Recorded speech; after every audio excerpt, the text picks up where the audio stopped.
Hoje nós vamos percorrer mais de 500 anos de história para entender como os Estados Unidos da América nasceram, cresceram e chegaram ao auge como a maior potência do planeta. Mas será que estamos vendo os momentos finais deste império? Esta série está dividida em 4 episódios. O episódio número 1, que vai ao ar agora, sábado, às 12 horas, nós vamos contar desde o descobrimento em 1492 até 1945, quando os Estados Unidos já se tornam uma potência, uma superpotência global.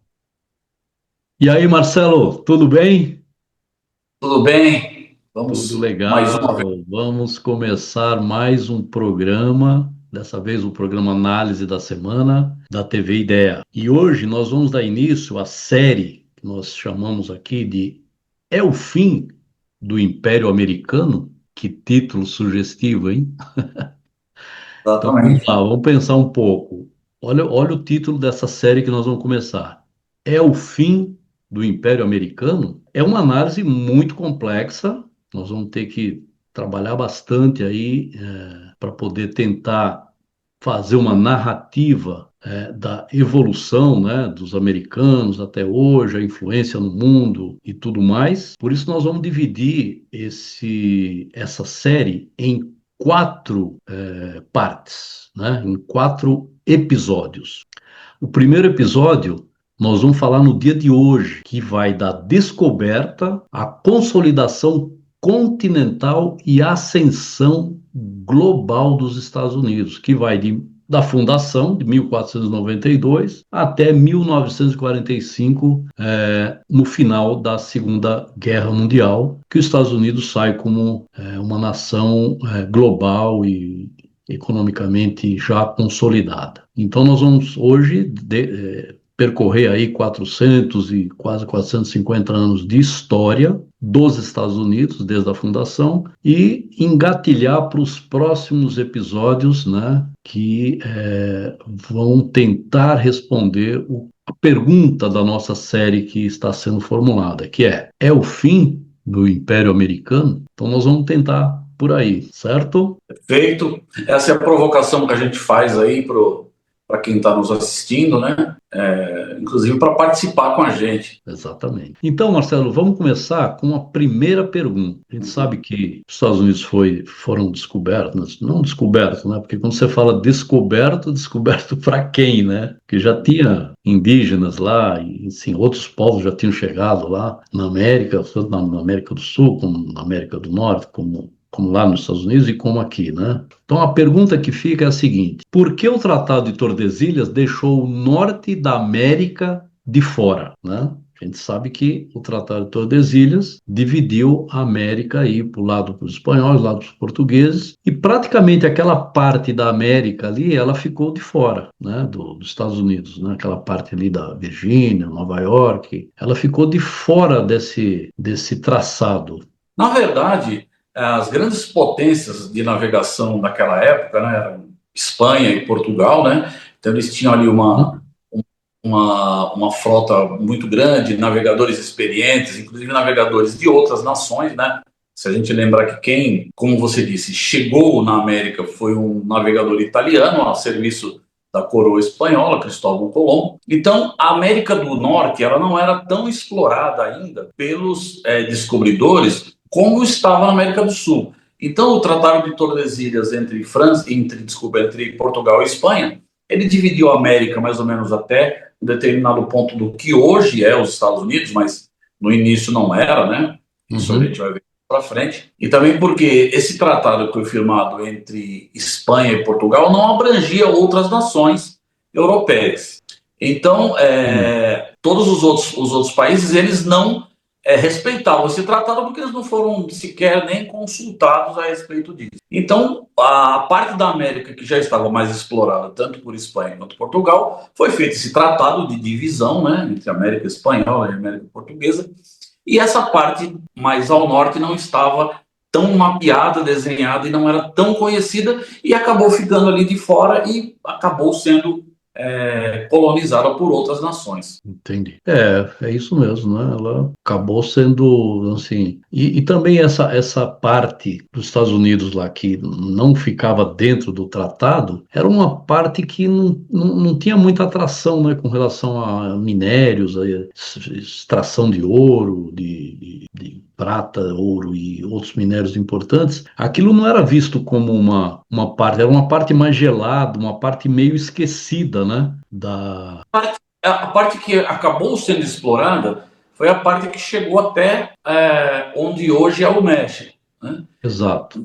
É, o Um pouquinho Caribe, né? Caribe, México, né? Aquela do parte. México, porque uma parte do México acabou passando para os Estados Unidos depois ao longo da história. E a Espanha também se dedicou a explorar as áreas do Caribe. Exatamente. O que atraía eles era o quê? Era o ouro, a prata, do México, do Peru, enfim, né? Exatamente. E as terras férteis, né? Aqui, tropicais, né? Cana-de-açúcar, né? Todo o Caribe, enfim. E o norte era meio esquecido e ficou lá. Quer dizer, então a resposta é por que o Tratado de Tordesilhas deixou o norte da América de fora? Porque era uma área meio esquecida lá, né? Exato. Não estava, vamos dizer, não estava mapeada Não estava pelos mapeado. Por aí. navegadores. Então acabou que foi como você disse, foi uma área que ficou esquecida, não era tão conhecida, né, por Portugal e Espanha naquele momento. E nem tem interesse também enfim, os ingleses, né, que foram para lá no final, eles não estavam, assim, destratando ou não reconhecendo o Tratado de Tordesilhas. Eles estavam simplesmente indo numa terra que não era de ninguém, vamos dizer assim. O Tratado de Tordesilhas era só entre duas nações, então eles não tinham É. por que respeitar esse tratado, né? Não, a gente está falando, a gente está Porque, focando né? nos ingleses, Não mas inclusive tinha porque. posteriormente, né, o próprio Brasil foi invadido por holandeses, por Sim, franceses, que não reconheciam esse tratado. não reconhecia, né? Bom, vamos partir para a segunda pergunta, então. Qual foi a diferença entre a colonização espanhola e a colonização inglesa, né? A colonização espanhola que aconteceu no continente americano, né? No Caribe, para baixo, América do Sul, e a portuguesa, né? Mas, basicamente, vamos dizer a colonização espanhola e a colonização inglesa. Qual foi, assim, a principal diferença? Pode responder essa. Agora, né, dessa nossa conversa aqui, porque tanto os espanhóis quanto os portugueses, eles vieram, a colonização deles vieram mais no sentido de extrair riquezas e Uhum, levar para as metrópoles, né? uhum, Então eles tinham uma hierarquização muito maior, né, no campo político, existia um controle muito forte da metrópole em relação às colônias, né? E uhum, o intuito era levar essas riquezas para a Europa. Ouro, prata, tudo que era encontrado no solo desses países era levado para lá.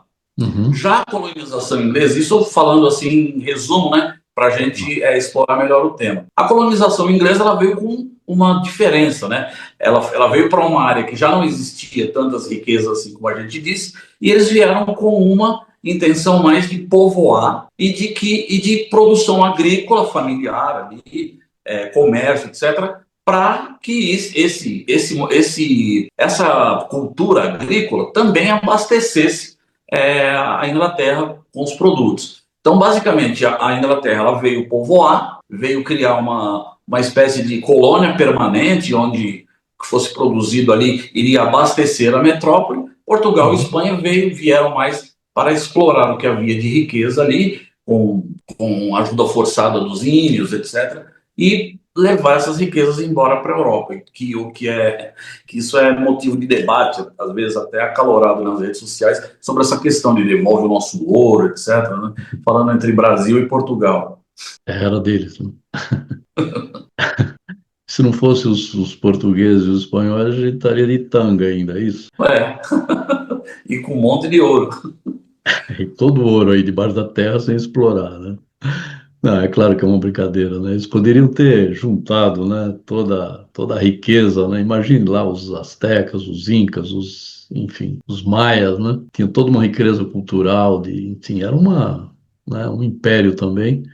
Acho que a Espanha, no caso, né, que é o caso dessa parte aí, perdeu uma grande, vamos dizer assim, oportunidade, né, de se reinventar, né, absorvendo um pouco dessa cultura, fazendo uma mesclagem aí, criar uma nova concepção de nação. Não, pelo contrário, né, os espanhóis, mesmo os portugueses, mais os espanhóis, impuseram a sua, assim, a sua cultura, né, a questão da religião e tudo mais, que era muito forte, né, e ao invés de fazer uma mescla aí, dominaram assim brutalmente todo esse território aí.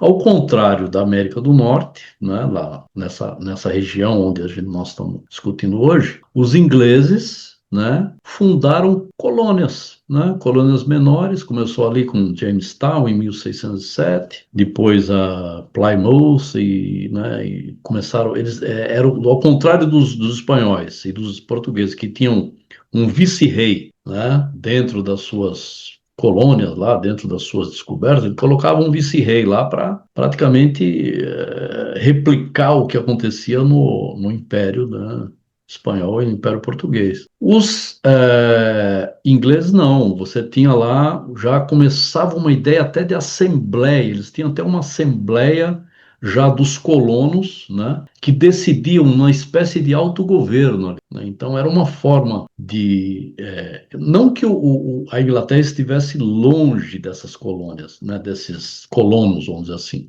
mas ele, de certa forma os colonos já tinham uma formação de liberdade, sabe, de tomar suas próprias ações, diferentemente dos reis espanhóis e os reis portugueses que colocavam lá um vice-rei para praticamente fazer e pôr em funcionamento aquilo que a metrópole, vamos chamar assim, determinava. Então, já começa aí, né? A diferença foi brutal, porque de um lado você tem pessoas, colonos, né? Pessoas autônomas que tomavam as suas próprias decisões, ao bem da própria evolução, claro, pagavam impostos, taxas para os ingleses, tudo, mas já começa ali a florescer a questão da liberdade, né, da autonomia, que assim, é o marco, né, da evolução e da ideia de democracia, até já podemos até falar em democracia, dos Estados Unidos, né? Já começa aí. Você citou um ponto crucial aí, né, na sua fala a respeito da questão religiosa, né, na América Espanhola, Portuguesa, houve ali uma imposição da religião, né, do Uhum. catolicismo, catequização dos indígenas e tal. E Uhum. na povoação do norte já não houve essa imposição religiosa. E também você citou bem essa questão aí de uma maior autonomia de quem estava na terra, mesmo porque eles precisavam tomar decisões localmente, porque a ideia mesmo era abastecer a metrópole com o que era produzido aqui. Ao passo que na América Espanhola e Portuguesa era a extração. Acabou que aqui no Brasil houve uma povoação um pouco mais sofisticada pelo fato das guerras napoleônicas, né? No século XVI, Uhum.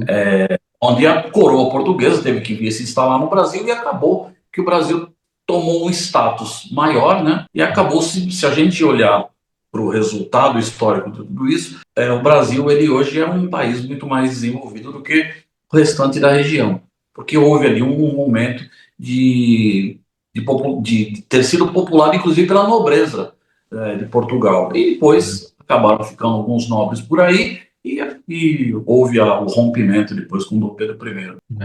O grande bypass do rei de Portugal em Napoleão, né? É muito interessante isso aí. É difícil você falar do desenvolvimento americano, né, da Espanha, sem trazer Portugal, que é Exato. nossa história, né?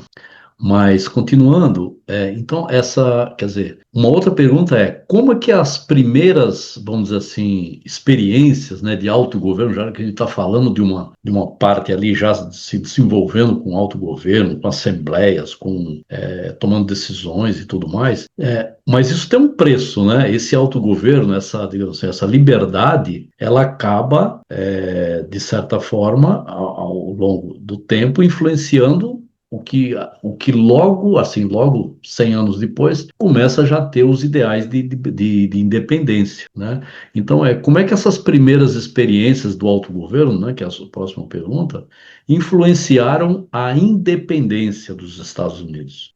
Os colonos que estavam na América, né, os colonos ingleses que estavam na América, eles tiveram toda essa experiência de se autogovernarem, de se autodecidirem a respeito do que acontecia na colônia, e logo toda essa experiência, com essa liberdade, esse poder de decisão, começou a conflitar com os interesses da metrópole. Então começaram aí os conflitos entre colônia e colonizador, né? Então, essa liberdade que foi experimentada durante o desenvolvimento da colônia, ela passou a ficar intrínseca em quem estava ali, e certas imposições da metrópole já não eram mais bem aceitas.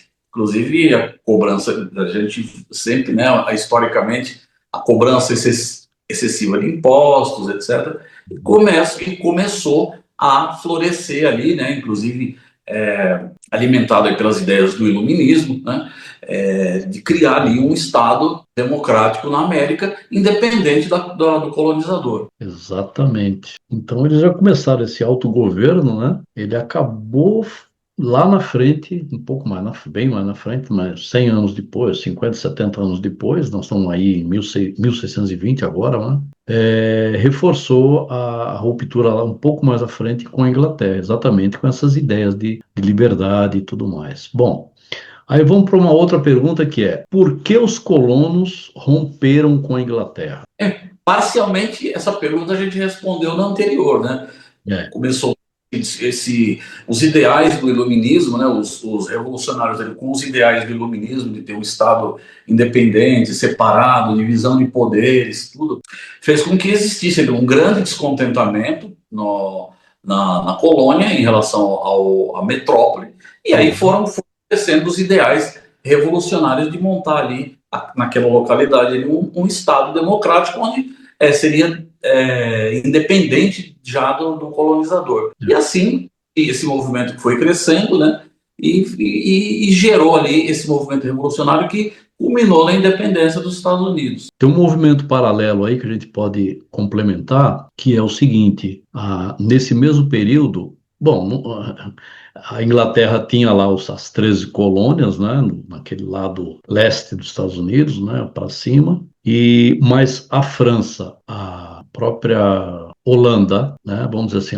vamos falar os dois maiores, né, França e Holanda já estavam também naquela região. A França já estava ali já tinha tomado ali por baixo, né, que não fazia parte dessas colônias, mas ele já estava ali em Nova Orleans, fundando New Orleans, né, que é hoje. Mas a França já tomou ali Nova Orleans, já era delas. O meio lá, o meio, aquela parte da Louisiana também, né, o centro-oeste, vamos dizer assim, dos Estados Unidos já estava na mão dos franceses, e os holandeses estavam fundando ali a Nova Amsterdã, que hoje é Nova York. Quer dizer, você já tinha holandeses e franceses. Nesse mesmo período, enquanto os colonos se autogovernavam, faziam lá sua legislação própria e tudo mais, a França, a Inglaterra, entrou numa guerra ferrenha com a França, né? E essa guerra era por quê? Por causa dos territórios ali,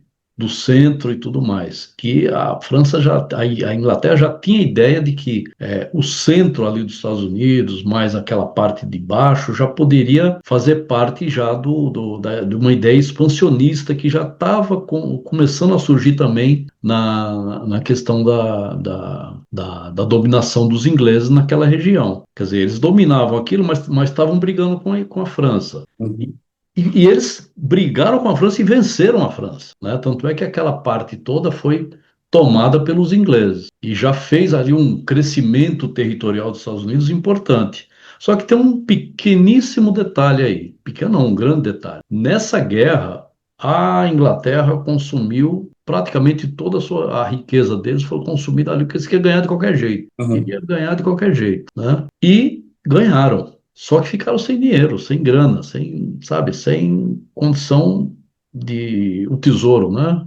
Foi quase a zero. E aí começa também, sempre está discutindo a questão econômica, né? Porque os ingleses, eles começam a fazer uma cobrança absurda de impostos dessas colônias. Quer dizer, que já tinha aquele sentimento de autogoverno, de liberdade, né? E começa a entender que aquele imposto que estava sendo cobrado dos colonos, né, daquele pessoal que na verdade fazia a riqueza, era absurdo, e era absurdo, né, nessa época. E aí teve um evento, que eu acho que é bom a gente colocar, eu separei aqui para a gente colocar, que foi a Revolta do Chá, 1773. 1773. Teve a Revolta do Chá. O que é isso? Os colonos produziam chá e tinha um evento, uma festa, vamos dizer assim, né, Uhum. de divulgação, sei lá o que era na época, o marketing da época. E aí aconteceu um fato assim muito inusitado que foi os colonos, né, revoltados com essa questão do imposto, aí jogaram o chá todo no mar lá, jogaram fora, queimaram, sei lá o que fizeram, mas demonstraram uma revolta assim, uma revolução mesmo, né, liderada lá por uma série de pessoas que a gente poderia falar aqui, mas não é o caso. Mas isso chamou a atenção vamos dizer, da metrópole, né, dos ingleses, para assim, opa, tem alguma coisa acontecendo ali que a gente não se deu conta ainda, né? Quer Fazer um dizer, atalho. foi um começo de uma revolução. Isso eu estou falando assim, 1773. Se eu não me engano, em 76 você já tem o manifesto lá e tal, e já a revolta propriamente dita. Vamos dizer assim, o primeiro tiro, vamos dizer assim, contra os ingleses, né? E aí acontece a independência dos Estados Unidos, né? Que aí entra o George Washington e tal, aquele negócio todo, que a gente vai falar um pouquinho mais para frente. Mas veja como a questão da consciência, né, de um povo, né, de um grupo, das pessoas que estão por trás de um determinado de uma ideia, né? Ela vai criando forma, né? Vai criando forma até chegar numa revolução propriamente dito, né? Propriamente dita. E aí você Exato. tem o quê? Você tem, basicamente, você começa a ter aí a ideia né, de independência, né? E aí surge a independência dos Estados Unidos exatamente aí, né? Quer dizer, não nessa questão do chá, mas logo em seguida você tem já uma guerra armada mesmo, né, liderada pelo Washington e tudo mais, né? Que era. Aliás, para falar um pouco mais sobre isso, antes de ir para outra pergunta, com relação à independência dos Estados Unidos, que é importantíssimo, a figura principal era o George Washington, né, que era militar, tudo mais, pegou em arma e foi brigar. Exatamente 2 anos depois dessa revolta do chá, você já teve a revolta armada mesmo com os ingleses. E era um absurdo, porque os americanos eles estavam liderados por um grupo de, vamos dizer, guerrilheiros, vamos dizer assim, Uhum. que era o Washington, o Thomas Jefferson, que era mais intelectual, e o Franklin, né, que era o Benjamin Franklin, que era o cara que era o diplomata, é o cara estudado. Olha só, eles já eram estudados, já eram pessoas já que tinham uma formação, né, cultural, já conhecia, como você falou, o ideal do iluminismo na França. O Franklin foi até o rei Luís XVI e praticamente convenceu a França de que ela deveria ajudar, vamos dizer assim, essa guerrilha a derrotar os ingleses. Quer dizer, você teve um trabalho de lobby, de bastidor, né, pelo Franklin, que era um diplomata, teve a participação do Washington e um monte de guerrilheiro lá, e pessoas comuns, viu? Pessoal de. Só que assim, eles conheciam o terreno, então fazia emboscada, fazia não sei o quê, fazia, sabe, era uma coisa absurda. Durou ali, acho que 3, 4 anos, 5 anos, talvez. E isso foi assim, sabe, a Inglaterra por incrível que pareça, o exército inglês perdeu para aqueles guerrilheiros. Claro, houve num dado momento ali que a França entrou com tudo. Já tinha perdido lá o dinheiro, né? Perdido dinheiro não. Já tinha perdido aquelas terras antes, momentos antes, e estava com não aguentava, estava com ideia de vingança, vamos dizer assim, né?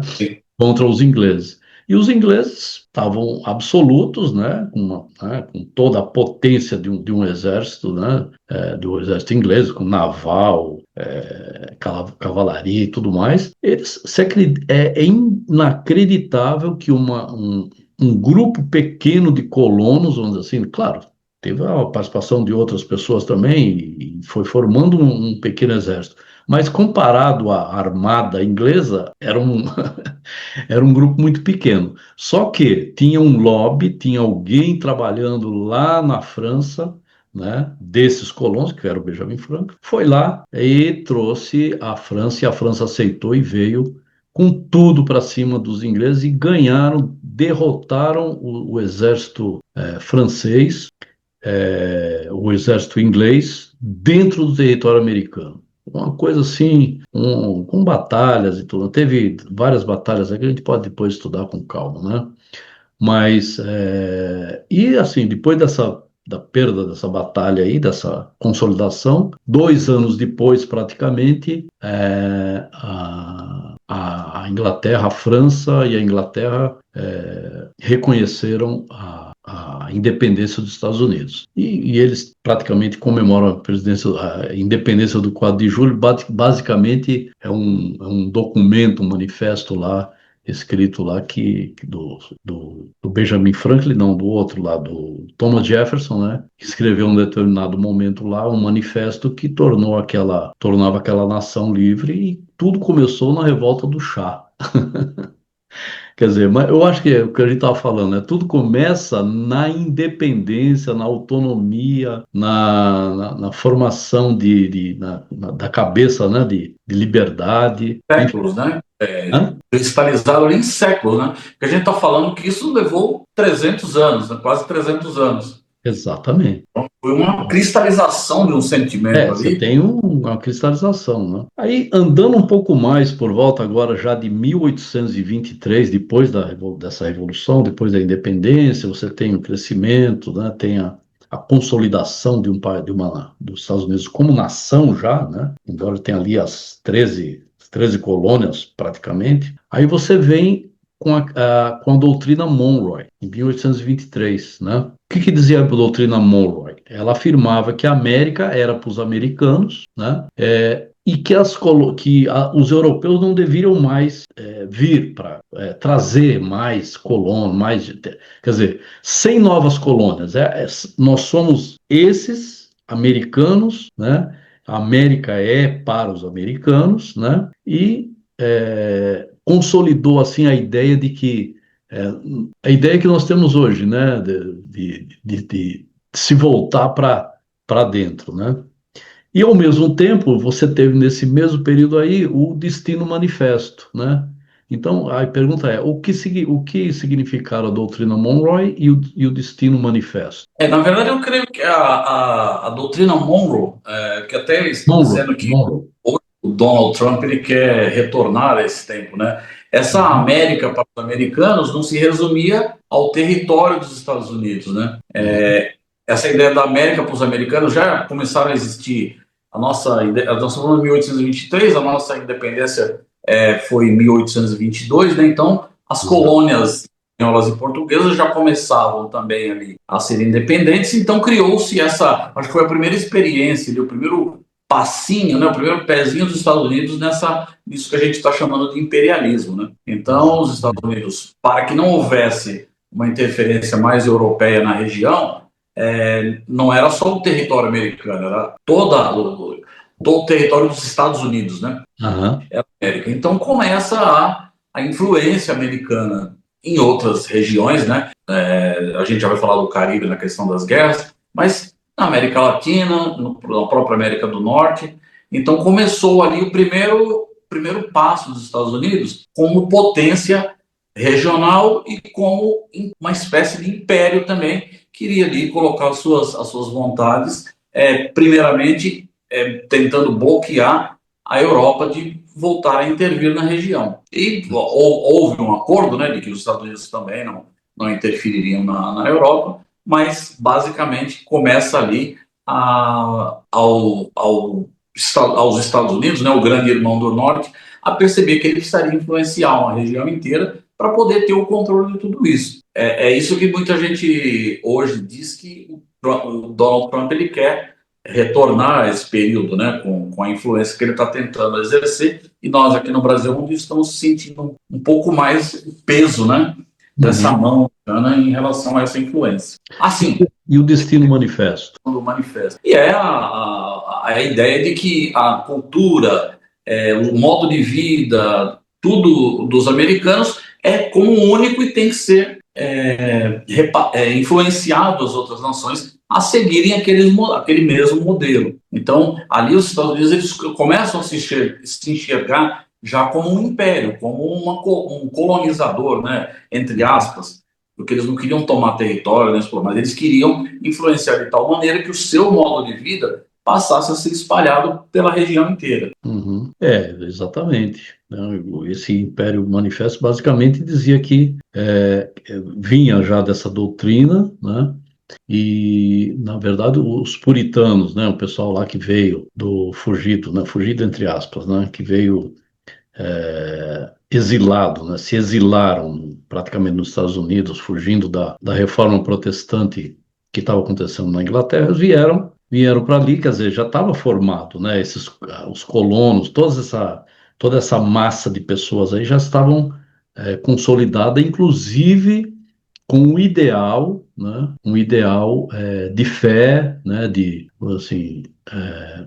conquista, de que era um povo ungido por Deus para se expandir, para prosperar, né? E começaram quer dizer, foi o Destino Manifesto praticamente foi um aval assim psicológico, né?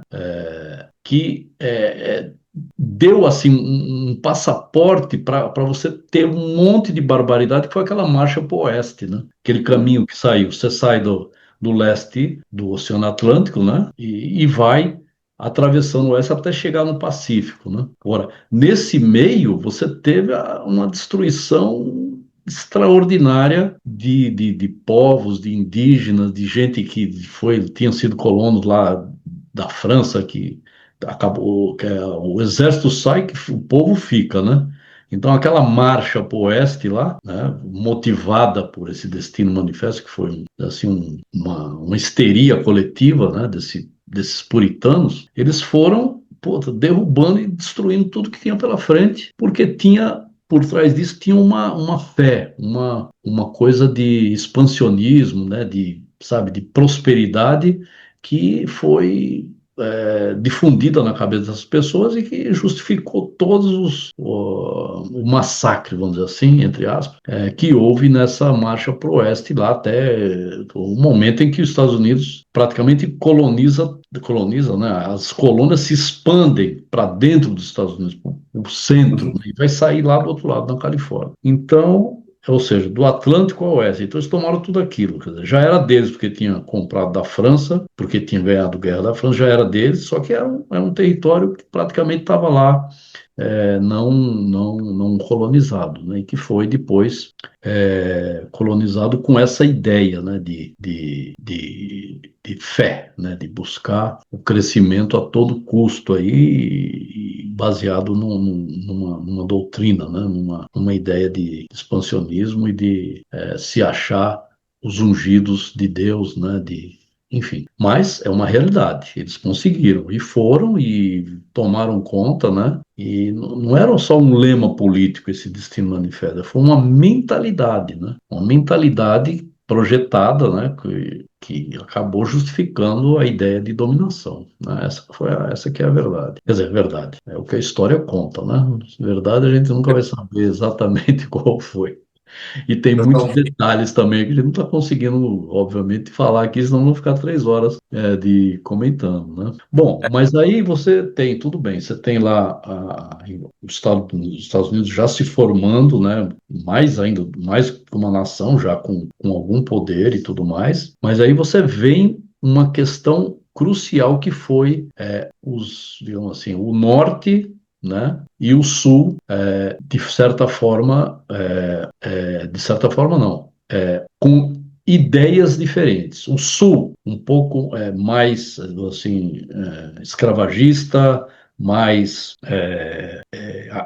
agrícola, né? Cana-de-açúcar e tudo mais, precisava da mão de obra, né? E a mão de obra não era dos europeus, era dos escravos que começou a acontecer a escravidão dos africanos, né? E surge um conflito interno aí, que acaba nessa próxima pergunta aqui, que é a Guerra da Secessão, né?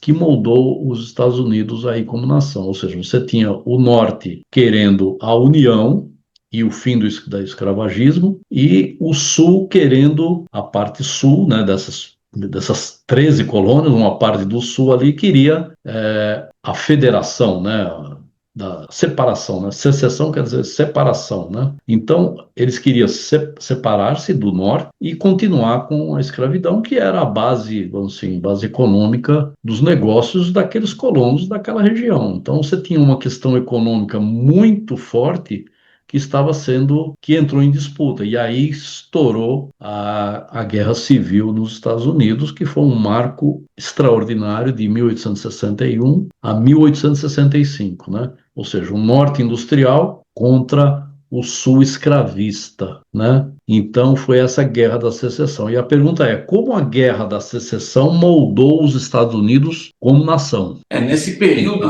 Discorrer sobre ela.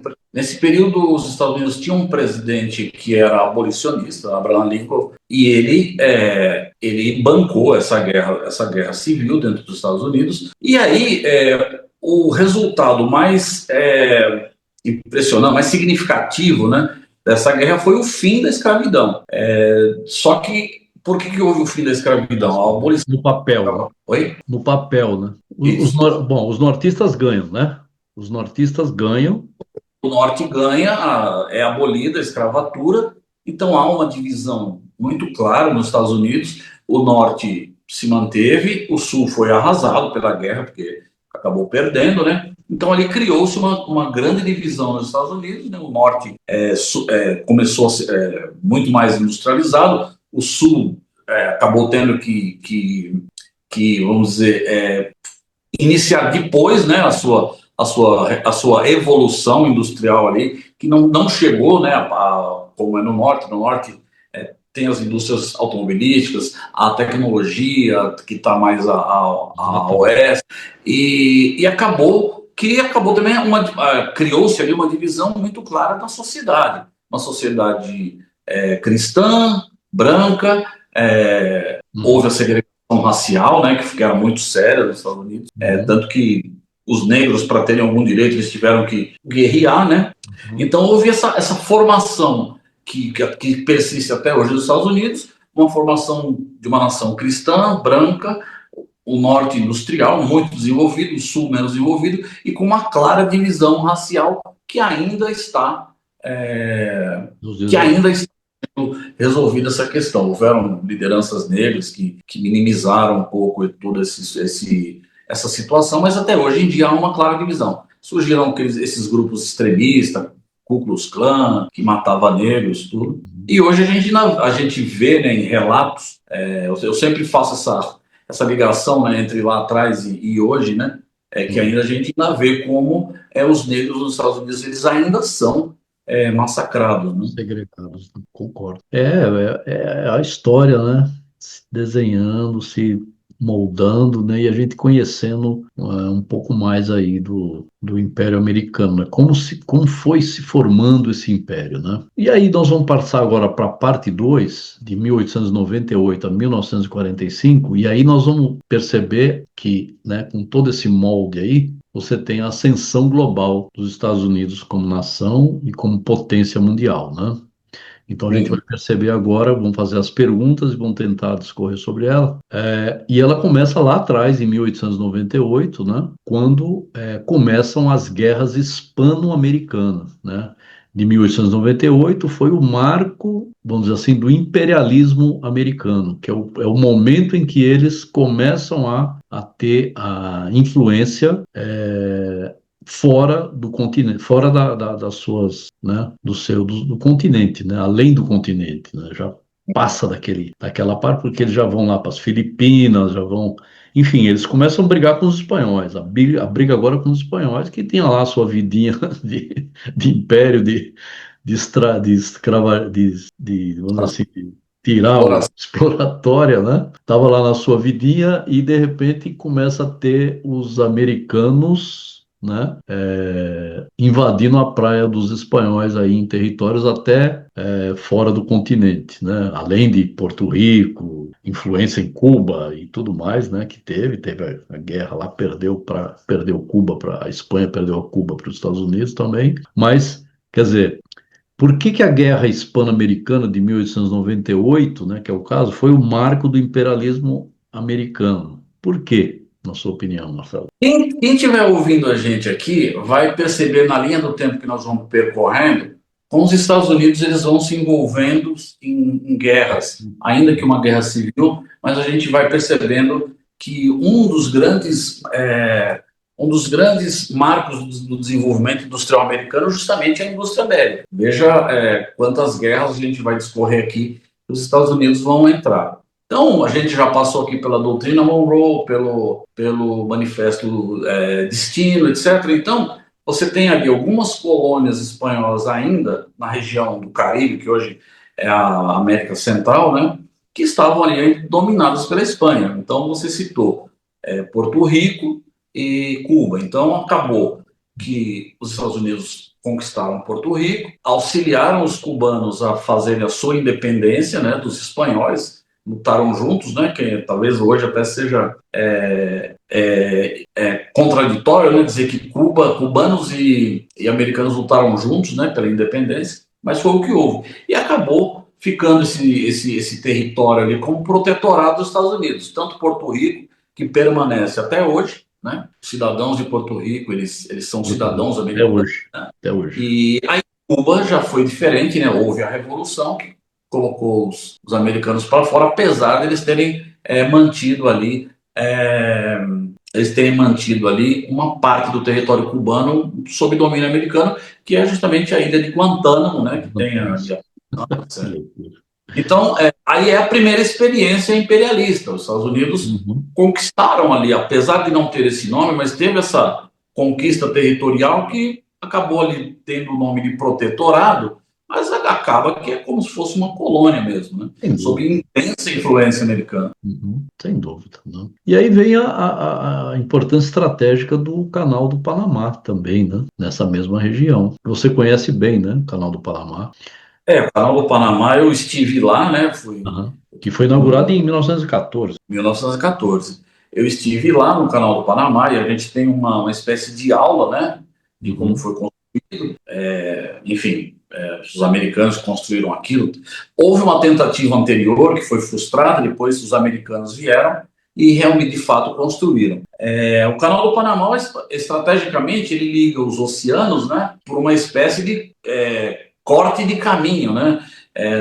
As navegações, antigamente, elas tinham que vir pelo Pacífico e dar a Atlântico volta Pacífico. até a Terra do Fogo e dar a volta e chegar no Oceano Atlântico dando toda essa volta. Então ali cortou-se uma região de floresta, né, aonde foram criados ali vários lagos e reclusas para que os navios eles acabassem passando por ali, e isso encurtou a viagem em aproximadamente 12 dias, né, Muita coisa. de passar pelo Canal do Panamá ou dar a volta. Estrategicamente, ali era a passagem do Atlântico para o Pacífico, que inclusive era estratégica para os Estados Unidos, porque ali passavam, além dos navios mercantilistas, né, os navios comerciais, também as embarcações de guerra passavam por ali, e foi também o que ajudou os Estados Unidos a montarem todas as suas bases navais no Pacífico, etc., Exatamente. ali facilitando essa movimentação de tropas, não só em momentos de guerra, né, como teve a Segunda Guerra Mundial, onde os Estados Unidos acabou tendo que se envolver via Japão, mas também em tempos de paz, né, para exercícios de guerra, para reforço de base, né, envio para ameaçar, né. Eu sempre Uhum. faço a ligação com o passado ao futuro, de novo, né. Então, cara, então manda 3 porta-aviões para ameaçar a Rússia. Então foi muito estratégico e acabou que ali virou uma rota comercial importantíssima, não só para os Estados Unidos, mas para todas as nações do mundo. Inclusive a China tem uma influência hoje, né? A China tem uma influência muito grande, não no canal, mas nos portos em volta e acaba facilitando o seu comércio, que também passa hoje.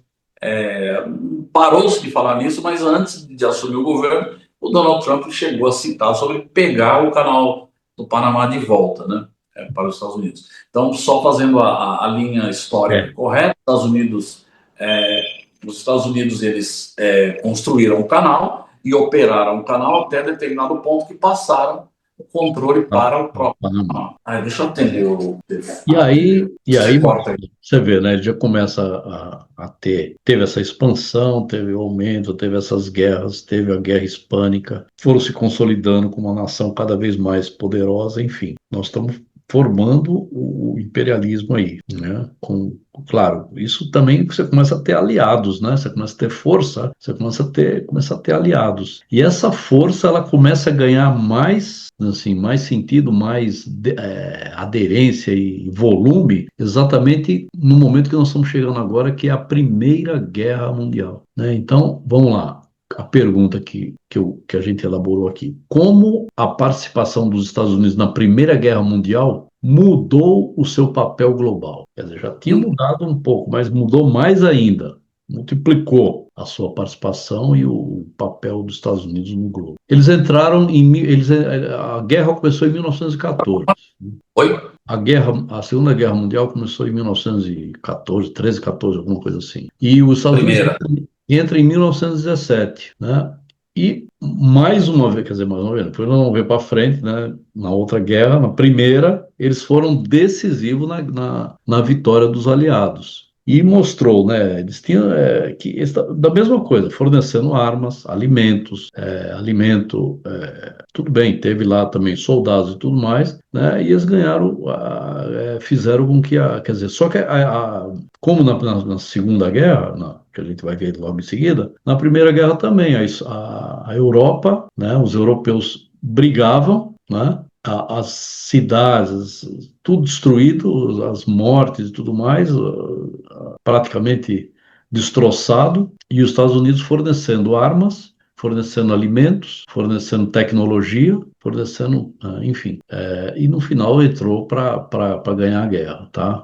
Contra a Alemanha e tudo mais. Aí foi, nesse caso aí foi quando aconteceu aquele Tratado de Versalhes, que a Alemanha se rende, né? E teve que assinar o Tratado de Versalhes, que praticamente reduziu a Alemanha a um país muito pequeno, né? Sem condição de formar exército, sem condição de ter mais armamento e, pior que isso, ter que pagar uma multa extraordinária por ter, assim, causado a guerra, né? Que acharam o culpado e a partir daí mergulhando a Alemanha também num caos econômico, que aí, à medida que vai passando o tempo, já lá depois de 1917, quando termina a guerra, já vem aí o crescimento do nazismo, do Hitler e tudo mais, né? Surge aí uma figura que né, emerge desse caos econômico, né, que a Alemanha mergulhou na Primeira Guerra Mundial. E agora o que importa para nós aqui é a história dos Estados Unidos. Os Estados Unidos estavam, mais uma vez, por trás dessa guerra, foram decisivos como, digamos, para derrotar os aliados, para ajudar a vitória dos aliados e, mais uma vez, fornecendo suprimentos, né, de toda sorte, né, para aqueles que efetivamente faziam a guerra. E, obviamente, depois que você faz esse suprimento, você tem que receber por isso. Tem que receber o quê? No caso aí foi o ouro, né? Então o ouro, de certa forma, foi transferido. Começa aí a transferência do ouro para os Estados Unidos, que a gente vai comentar mais agora na questão da Segunda Guerra Mundial. Mas antes disso, né, com essa questão do ouro, eles também já começam a formar uma consolidação da moeda, do dólar, tá certo? E isso fica demonstrado não, fica Mais claro ainda, exatamente para a próxima pergunta, que é a crise de 1929, né? Quer dizer, qual foi a pergunta? A crise de 1929 foi só americana ou mostrou o poder global, quer dizer, o poder global dos Estados Unidos, né? Ela foi só americana? Veja bem, nós estamos num ambiente assim. A Primeira Guerra Mundial, em 1917, tinha terminado, a transferência de riqueza dos europeus para os americanos por ter fornecido armas e mantimento e tal, enfim, e ganhado a guerra né, e assinado o Tratado de Versalhes e tal, embora uma parte dos Estados Unidos, uma parte lá dos americanos não acharam bom esse tratado, mas dividiram ali o espólio e os Estados Unidos se consolida na Primeira Guerra Mundial com mais um crescimento, vamos dizer assim, e, por incrível que pareça, né, a especulação financeira, expansão de crédito e tudo mais, vem a quebra da Bolsa de 1929 dos Estados Unidos, né? Mas a pergunta que fica é: a crise de 1929, foi a quebra da Bolsa, né? Ela foi só americana ou mostrou o poder global dos Estados Unidos, que já tinha o poder, já influenciava outras nações, porque as outras nações também quebraram, né? Não ficou só os Estados Unidos. Né? Quer dizer, acho que a resposta tem que vir aí, porque ele arrastou o resto dos outros países também para a sua própria crise, né? Tamanha era a influência dos Estados Unidos já nessa época, 1929. Antes de entrar na pergunta propriamente dita, né, vindo na linha do tempo novamente, os Estados Unidos entrou e se beneficiou de mais uma guerra, né? Então, sua indústria bélica, etc. A crise de 29, ela foi uma crise que teve o epicentro nos Estados Unidos, mas evidentemente, até você já entrou nesse assunto, ela teve repercussão global. Os Estados Unidos, naquele momento, ele já tinha ali uma grande influência no mundo inteiro por conta das transações comerciais que era feito com todos os países do mundo. Então, como os Estados Unidos acabam tendo essa ruptura financeira, né, essa quebra propriamente dita, então isso afetou o comércio global de uma certa forma, que esses efeitos acabaram tendo efeito em todos os países, aqui no Brasil, na própria Alemanha, que já estava no buraco, em toda a Europa. Então, ficando ali mais ou menos um país que acabou por não ter esse relacionamento comercial com os Estados Unidos, que acabou ficando meio imune a isso, foi a União Soviética, que era a União Soviética e os países sob a sua influência, que era um bloco fechado, né? Então acabaram não sofrendo muito essa influência. Mas todos os países que tinham e que eram praticamente fora esse bloco, todos os países do mundo, acabaram sofrendo bastante com a crise da quebra da Bolsa. Exatamente, tamanha era a influência, né, que tinha nos Estados Unidos isso aí. Agora vamos pensar um pouco. Nessa época aí, você já tinha grandes corporações já consolidadas, né, como General Electric, enfim, as indústrias petroleiras, aquele JP Morgan Os já era grandes bancos. praticamente financiava as nações, já, sabe, evitava que bancos quebrassem, sozinho, né? Todo dinheiro o cara tinha. E, enfim, já vinha lá dos Rockefeller e tudo mais. Bom, os Estados Unidos já estava assim, né? Imagine, o mundo precisando de tudo, né? E os Estados Unidos tinham o produto, né? Abastecendo toda a Europa, né? Toda que precisava. Imagina, uma Europa em expansão, uma França nos anos dourados, não, dourado tem um nome lá. Enfim, Belle Époque. exatamente, Belle Époque. Na França, exportava cultura, mas consumia produto americano. Enfim, os americanos estavam no mundo inteiro, né? Uma expansão de crédito extraordinária que, num determinado momento, estourou a bolha. Claro que a gente deve estudar melhor os porquês que isso aconteceu, mas basicamente é um expansionismo de crédito, né? Basicamente, se for ver bem o que aconteceu, foi um expansionismo de crédito sem lastro, né? Para quem devia. E aí começou teve a explosão e afetou o mundo inteiro, né? Quer dizer, basicamente, isso acabou sendo assim um início, né? Um estupim também aí para começar as razões, né? Entre aspas, né? Não sei se induzida ou não pelos americanos mais uma vez por ter passado por esse revés, de começar já a ter aí a questão da Segunda Guerra Mundial, né? Que aí nós já vamos para a Segunda Guerra Mundial, né? Tá certo? Foi Então, uma crise do liberalismo, né? O uma crise primeiro do liberalismo. ele foi colocado em xeque. Então, nesse momento que apareceu e cresceu a doutrina do Keynes, né, que defendia uma intervenção estatal para resolver esses problemas de crise financeira no mundo.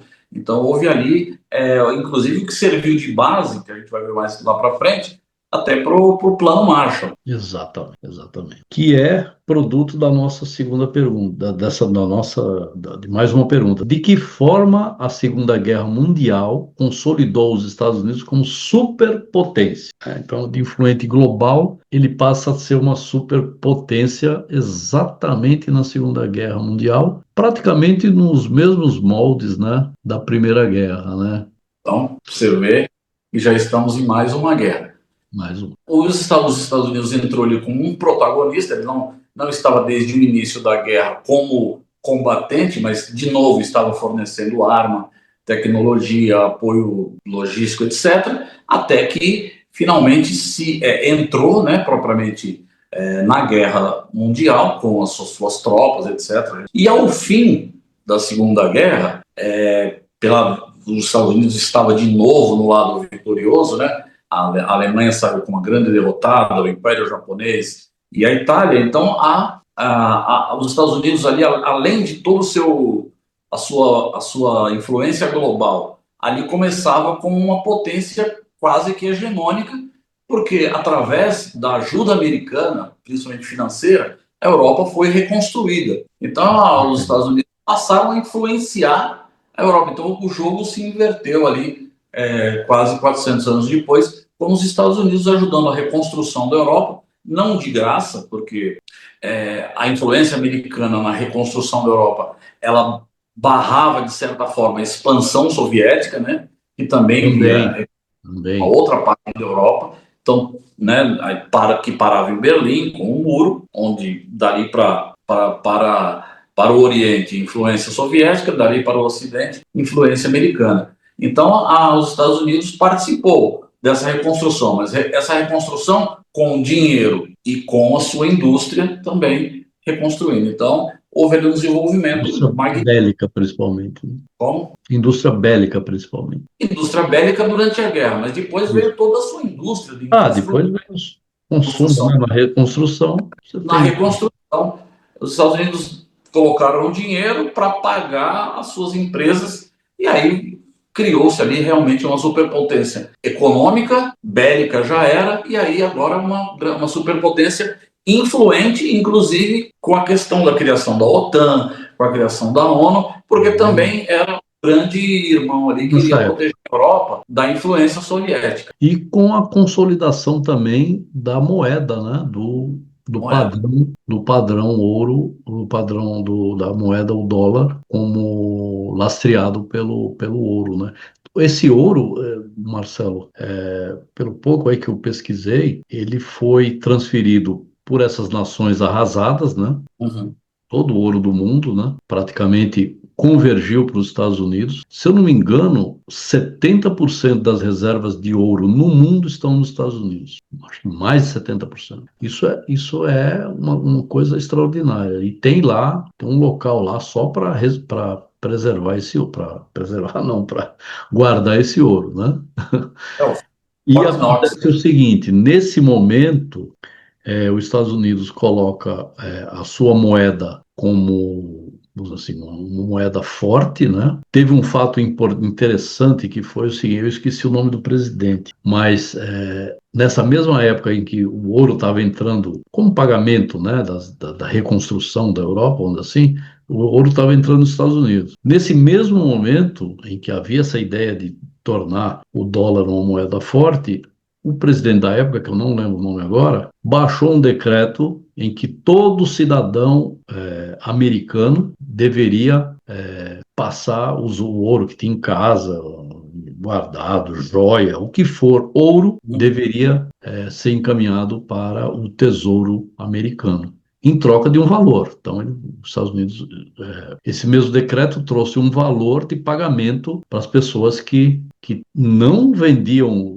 de forma involuntária, obrigatoriamente tinham que levar o ouro em um determinado local e recebiam um X valor. Depois que ele conseguiu fazer toda essa arrecadação, mais o ouro que veio da arrecadação dos outros países que estavam endividados por conta da guerra, o que ele fez? Ele levou o valor do ouro, o valor do dólar, né? O valor do ouro em relação ao dólar, em praticamente 30%, né? E aí criou digamos assim, um poder de compra do Estado, assim, do dia para a noite, em praticamente 30%. Né? Ou seja, os Estados Unidos ficou mais rico, com poder de compra maior, do dia para a noite. Mais, né? Mais do que já tinha, fora que, com a reserva de ouro, né, que eles tinham, e o ouro lastreado nessa reserva, eles passaram a ser o país, digamos assim, que dava garantias às outras nações de investimento, de colocar o dinheiro lá, como é praticamente até hoje, só que depois tem lá para frente nós vamos ver, caiu o padrão ouro, mas continuou a confiança, vamos dizer assim, passou a ser confiança na moeda, no dólar, tudo laceado no dólar, né? Que há controvérsia se isso vai mudar agora, está começando, mas é outra história. Nós estamos em 1945, em que o padrão ouro foi definitivamente consolidado nessa época, né? E todas as outras nações do mundo passaram a investir, né? E colocar investir e colocar as suas reservas em dólar e nos Estados Unidos, fazendo eles crescerem ainda mais. Então você tem aí mais uma vez E praticamente uma guerra, ação, né? uma condição que a guerra propõe, né? Ajudando a nação, os americanos, né, a prosperarem mais e mais e mais e mais, né? Então foi assim uma sequência até chegar na Segunda Guerra Mundial e consolidando definitivamente os Estados Unidos como uma superpotência, né? Superpotência. Ele sai da guerra ileso, sem uma cidade destruída, sem um prédio destruído, vamos dizer assim, com todo o ouro do mundo voltados para eles, né? Com a bomba atômica como fator do medo lá, da imposição militar, né? No resto das nações, já demonstrou em Nagasaki, Hiroshima e Nagasaki que eles podiam destruir qualquer um que se revoltasse, né?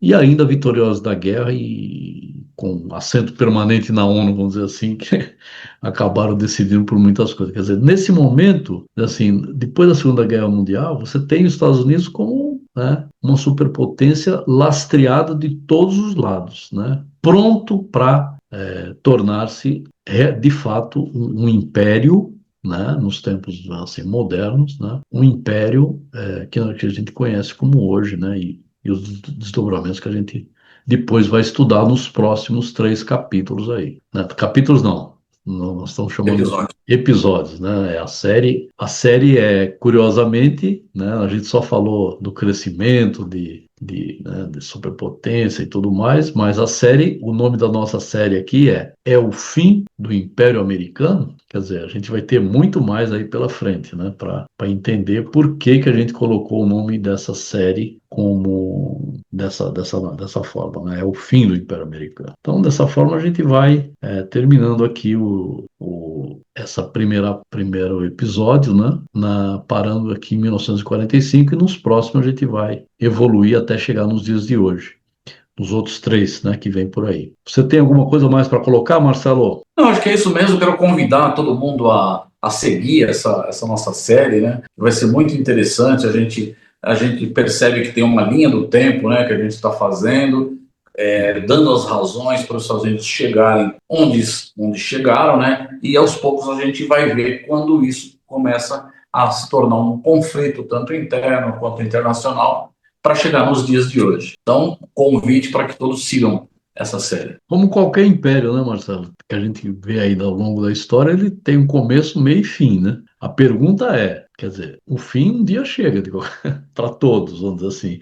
Nenhum Mas império um pé ainda, né? Será que nós estamos perto ou não? Quer dizer, essa é a mágica da gente conhecer um pouco da história. Claro que a gente não é especialista em história, nada, a gente estuda para falar, tudo mais, claro, óbvio, e para errar o mínimo possível, mas a gente tem uma percepção, né? E para ter essa percepção do que está acontecendo hoje, a gente tem que estudar o que aconteceu na história, o que vem acontecendo, os eventos, assim, as mágoas que vão ficando, né? Os laços que vão se criando, os laços que vão se rompendo até chegar nos dias de hoje, né? Numa formação que hoje se chama de geopolítica, né? Uma formação em que os interesses estão sempre aí se conflitando, né? Até chegar nos dias de hoje, né? E a gente vai estudar bem esses outros 3 episódios aí e levar ao ar como um convite também, né? Como você falou, um convite para as pessoas que nos seguem, que